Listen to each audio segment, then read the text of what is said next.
hoy por hoy. Gracias, señor Forsyth, hasta una nueva oportunidad. Luego viene Alberto Bengolea para también dar su punto de vista, pero conversamos a continuación con el magistrado del Tribunal Constitucional, Eloy Espinosa Saldaña, a la luz del comunicado de la OEA, que planta cosas muy concretas sobre esta institución, el máximo intérprete de la Constitución. Doctor Espinosa Saldaña, ¿cómo está usted? Muy buenas noches. Jaime, siempre es un gusto estar contigo. Primero me gustaría conocer sus impresiones sobre lo que ha dicho la OEA. La OEA en estricto, en su pronunciamiento, señala que es el Tribunal Constitucional el organismo peruano que debe pronunciarse respecto a dos cosas: legalidad y legitimidad. Dos cosas: legalidad y legitimidad de las decisiones institucionales adoptadas, así como sobre las diferencias que pudieran existir en la interpretación de la Constitución conforme a las acciones y planteos que realicen los actores políticos al mismo. ¿No parece poca cosa? No lo es, y además es parte de nuestras funciones habituales. O sea, la OEA no ha dicho nada que nosotros no sepamos. Lo que pasa, Jaime, es que el contexto requiere urgencia en el pronunciamiento. Pero el contexto también tiene que respetar ciertos plazos, y la misma Corte Interamericana lo hace. O sea, no es que yo me levanta y que quiero resolver el caso, no. La ley me obliga a esperar hasta el 11 de noviembre para recibir la contestación de la demanda. Ya la recibí. ¿Qué es lo que hago? En el plazo más corto que nos permite la ley, convoco la audiencia y después de la audiencia resuelvo a la brevedad. Lo que pasa es que muchas veces nosotros, y por eso es importante, a pesar de que algunos colegas míos me critiquen por eso, es salir a explicar. Hay cosas que un tribunal constitucional puede hacer y hay cosas que un tribunal constitucional Allí no puede. Permítame una interrupción, porque lo que dice la OEA, si bien es cierto, para usted, que es magistrado y vive el día a día de las funciones del tribunal, puede ser una cosa hasta rutinaria. Pero en el país, con las movilizaciones en Lima, Miraflores, Cusco, Arequipa, Piura, Puno, pues sin duda, con la sensibilidad del momento y con que un sector de la población no reconoce la presidencia del señor Merino en las calles, requiere, por lo menos, que usted como magistrado distinga lo que puede hacer el TC a la luz de este comunicado y lo que no puede hacer el TC. Y para eso estoy, yo no me corro. Entonces, aquí la cosa es bien clara. En nosotros hay cosas que no podíamos hacer. Lo que no podíamos hacer era resolver esto el 8 de noviembre, porque teníamos que esperar la respuesta del Congreso, que la entregó en el último día posible. ¿Qué es lo que vamos a hacer ahora? Vamos a convocar a las dos partes en discusión, probablemente solamente vaya una, pero ya la posición planteada está por escrito, y lo que vamos a tener es que decir, porque eso es lo que se necesita señalar, es que se entiende por esta causal de vacancia de incapacidad moral. Y allí zanjar, como en algún momento el tribunal. Te hago recordar, Jaime, la Constitución no tenía ningún plazo, ni una cantidad prevista de votos para declarar una vacancia. ¿Eso cómo se planteó? Con una sentencia del Tribunal Constitucional. Claro, que sea mayoría calificada. Pero entonces el Tribunal Constitucional... A ver, aquí esto es muy importante. ¿El Tribunal Constitucional podría decir que la vacancia del señor Vizcarra fue inconstitucional? El Tribunal Constitucional lo que va a decir es que es incapacidad moral permanente. Ya. Entonces, y recuerda que el caso que se planteó fue ante el primer periodo de vacancia. El señor Vizcarra, por razones que él tendrá que explicar, no presentó una segunda demanda, no presentó una cautelar, dejó pasar esta segunda vacancia sin presentar absolutamente nada, ni siquiera saludos para el Tribunal Constitucional. Responsabilidad suya, que no es nosotros no nos inventamos los procesos. El proceso que tenemos es el proceso que nos va a permitir definir qué es incapacidad moral permanente, para que ya no haya dudas, para que no haya un Congreso que de una manera para algunos correcta y para otras incorrecta pueda sacarse un presidente usando esta formulación a la cual no se ha fijado su contenido. Sobre esa expresión última que usted acaba de hacer, ¿lo que resuelva el Tribunal Constitucional es retroactivo o de la fecha de la resolución en adelante? Nuestras sentencias no son retroactivas, pero a cada cual, para su quehacer político o personal, leerá la sentencia y sacará sus propias conclusiones, pero jurídicamente no tiene efectos retroactivos. Ya, o sea, significa porque hay mucha gente que válidamente se pregunta. Hay mucha gente que cree que el tribunal puede sacar... Con el comunicado de la OEA, No. con el comunicado de la OEA, lo que dice la gente es... es el Tribunal Constitucional podría deshacer la presidencia del señor Merino. Pero eso no dice el comunicado de la OEA. Entonces, lo que dice el comunicado de la OEA es... Yo le digo, a la luz del comunicado de la OEA, yo pregunto. No, y yo respondo. Entonces, el comunicado de la OEA lo que dice es que hay una situación de incertidumbre que el tribunal tiene que resolver. Entonces, pero resolverlo en los términos propios del Estado constitucional. Un juez juzga sobre el caso que le ponen a juzgar. Ahora, si tú en función de esa sentencia decides comprar una casa o no comprarla, salir a marchar o no marchar, ya eso ya no es consecuencia de cómo tú como ciudadano interpretas la sentencia. El trabajo que nos pide la OEA, que nos pide la Comisión Interamericana, que nos ha pedido un grupo de ciudadanos, que nos ha pedido un conjunto de profesores de varias universidades, es el trabajo que nos toca hacer y que podemos hacer a partir de hoy, porque el plazo justamente vencía hoy para que entreguen su respuesta al Congreso, el Congreso esperado hasta el último día. Entonces, a nosotros lo que nos toca decir es, señores, para nosotros esta parte de la Constitución hay que entenderla así. Entonces, ¿cómo vamos a resolverlo? No te puedo adelantar opinión. Entonces, eso obvio. Es lo que vamos a resolver. Pero lo que tiene que quedar claro a la gente es que no porque se presente una demanda es un interruptor y tenemos que resolver al día siguiente. La Constitución, las leyes establecen plazos y nosotros, en nombre de la defensa de la Constitución y de la ley, no podemos vulnerar los plazos establecidos por la misma Constitución y las mismas leyes.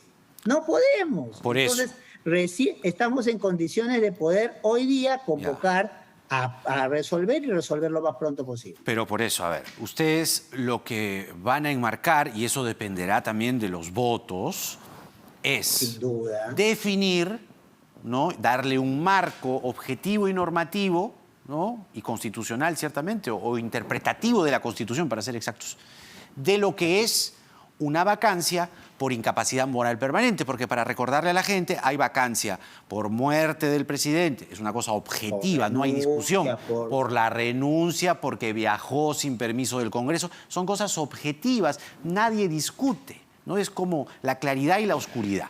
Pero la incapacidad moral permanente tiene interpretaciones subjetivas. Si ustedes definen en la sentencia, con los votos o con la resolución que hagan sobre la incapacidad moral permanente, lo que ustedes resuelvan, esa definición, y si uno la contrasta con lo que ha pasado el 9 de noviembre, uno podría interpretar y decir, lo que ha pasado es constitucional o es inconstitucional, ¿o no? Yo me muevo en el ámbito de lo jurídico y las atribuciones que tengo. Mis atribuciones son dar sentencias sin efectos retroactivos. ¿Ya? Entonces, mi resolución tiene efecto, entonces, desde el momento que la saque. Esta sentencia debe estar a fines de mes o principios de diciembre, en el peor de los casos. ¿Ya? Entonces, ahora, ¿qué pasa con esa sentencia? Obviamente va a ser leída y va a ser interpretada. Nosotros lo único que nos queda, porque la Constitución nos obliga a eso, es una interpretación pro futuro. Ahora, si hay alguien que quiere cotejar con hechos anteriores o con hechos posteriores, eso ya escapa del control del Tribunal Constitucional. Lo que tiene que hacer el tribunal es darle contenido a este continente vacío o por lo menos complicado de definir, donde hay varias maneras de entenderlo y que nos han llevado a situaciones confusas, muy confusas, en los últimos 3 o 4 años. Entonces, lo que tiene que hacer el tribunal es dar una definición. Ahora, ¿quién usa, cómo usa, quién entiende la definición? Ya no es problema del tribunal. O sea, no está dentro de sus competencias. Un tribunal no pone ni quita presidentes. Un tribunal lo Ya. que hace es poner conceptos o aclarar los conceptos de la Constitución. Ese es nuestro trabajo. Entonces, en función a eso, ya viene el quehacer político, el quehacer social, el quehacer económico, que ya escapa a lo que es el control de la competencia de un tribunal constitucional. Eh, Recordábamos en estas últimas horas, cuando fue la primera moción de vacancia, la declaración de la señora Marianela Ledesma, presidenta del Tribunal Constitucional, en el sentido de señalar que no había peligro alguno de vacancia al señor Vizcarra, porque en su lectura los voceros políticos no habían dado señales de ello. Y ese fue el argumento de la señora Ledesma para no aceptar la medida cautelar que había presentado el Ejecutivo aquella vez en septiembre junto a la demanda competencial que presentó el propio gobierno del señor Vizcarra. ¿Cree que las posturas de la señora Ledesma hoy se han desinflado, se han diluido? ¿Cómo se sostiene en el tiempo esa justificación? Yo lo que le puedo decir es que, puedo decirte, Jaime, es que yo voté en contra de esa propuesta de Marianela. Yo sí, y el magistrado Ramos también, votamos porque se concediera la medida cautelar.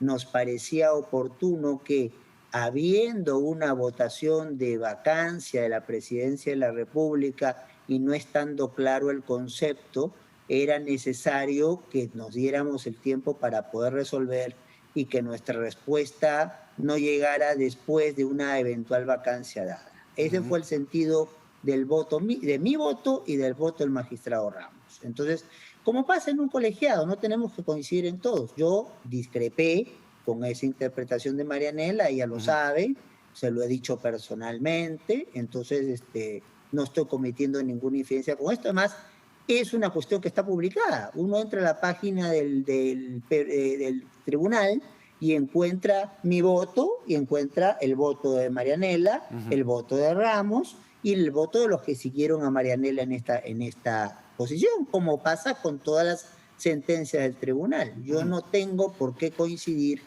con todos los pronunciamientos de mis colegas, ni ellos con todos los míos, ¿no?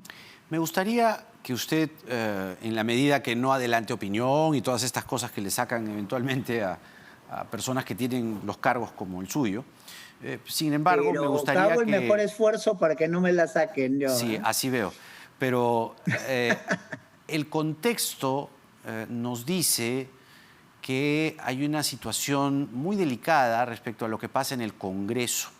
Hay quienes incluso van más allá y en la interpretación de las cosas ven que no existe un equilibrio de poderes en este momento, que el Congreso, ya vacado Vizcarra, con el señor Merino en la presidencia, pues no tiene un balance, y que el único balance en este momento estaría en la calle, en las movilizaciones, en lo que está sucediendo. Y hay líderes políticos que señalan que hay dos aspectos muy sensibles. Uno es la reforma universitaria, que en el Congreso ya hay voces muy explícitas que hablan de regresar al estado anterior de cosas antes de la SUNEDU. O sea, darle permiso a cualquier universidad. Punto número uno. Eso no le compete. Pero lo que sí le compete es la elección de nuevos magistrados del TC. Los candidatos, algunos de ellos, han señalado que este Congreso no debería elegir magistrados del TC, entendiendo que si queda algún equilibrio en este momento en el Estado peruano, ese equilibrio lo da, en cierto modo, el Tribunal Constitucional. ¿Cuál es su opinión?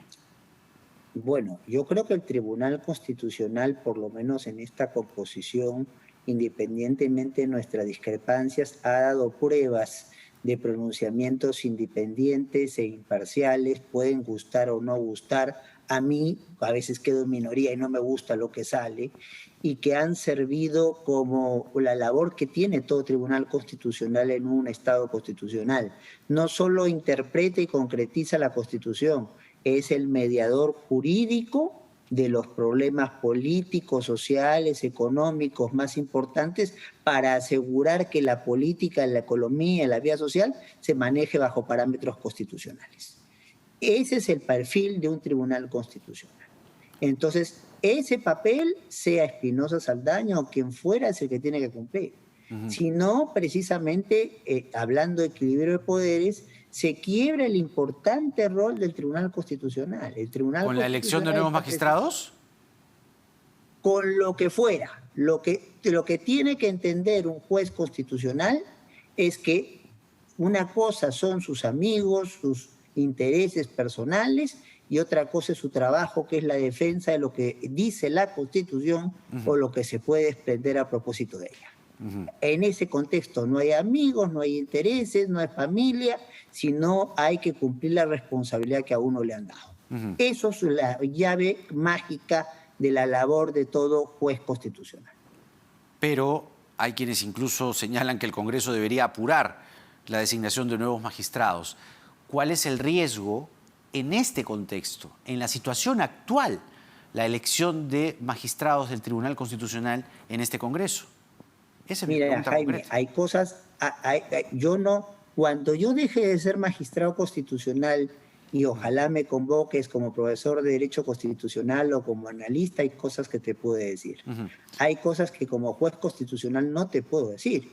O sea, yo lo que soy es una persona que ha sido elegida para un periodo y que hay una institución que es la autorizada a modificar la composición del tribunal. Muy bien. Entonces, y ahí me quedo. Entonces hay cosas en las cuales yo no puedo entrar en el análisis. Ya corresponde a otros posibles invitados tuyos a que hagan ese tipo de evaluación. Muchas gracias, magistrado Eloy Espinosa Saldaña. Es una nueva oportunidad. El magistrado del TC, Eloy Espinosa Saldaña, con nosotros. Ya está claro, ¿no? Lo que dice la OEA en uno de sus párrafos del comunicado, que el Tribunal Constitucional debe pronunciarse respecto a la legalidad y legitimidad de las decisiones institucionales adoptadas, es casi, en la lectura, esta es una interpretación de este periodista, de quien les habla, va a ser casi un saludo a la bandera. No hay mucho. Entonces, vamos a los hechos. El comunicado de la OEA sonaba muy fuerte, ¿no? Uy, que el tribunal, y ahora el tribunal, ¿qué va a decir? ¿No? ¿Van a reponer a Vizcarra? ¿Van a sacar a Merino? No, no pasa nada. Por lo menos ahí, no. Definirán que es una incapacidad moral permanente. Y ahí haremos la lectura debida, como siempre, y sacaremos nuestras conclusiones. ¿Qué fue lo que pasó finalmente el lunes 9 de noviembre? Vamos a la calle, vamos a las manifestaciones que se reportan a esta hora de la noche en la ciudad de Lima. Diana Falcón tiene el reporte en directo. Por tercer día consecutivo se producen estas movilizaciones. Diana, buenas noches, estás al aire.